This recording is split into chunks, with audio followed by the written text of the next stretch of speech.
Hey folks, what's up? This is a bit of a different video, obviously. I was making a new G-Helper tutorial for the new laptops, but something pretty bad happened yesterday. I went to dinner with my family, and when I got back to my car, pretty much everything in there was stolen.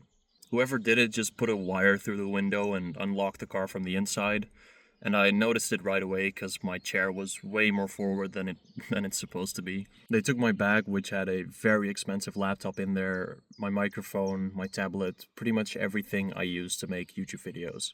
And in total, I lost about $4,000 in recording equipment. So for now, I don't really know what to do. I set up a GoFundMe so I can buy a new laptop and keep making videos, so please share this video with anyone you know.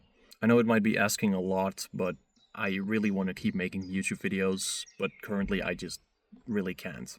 That laptop was a pretty big investment for me. I used it for video editing and everything else. It was basically my everything device.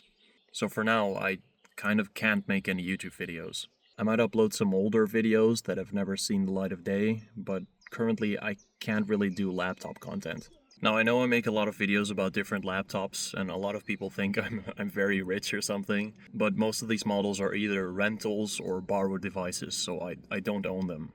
And this is pretty much the only laptop I bought with my own money, and yeah, it got stolen. So again, please share this video with anyone that you know. Thank you everyone for 10,000, 20,000 subscribers. I don't think I've ever made a special for that before, but I love you all. Bye bye.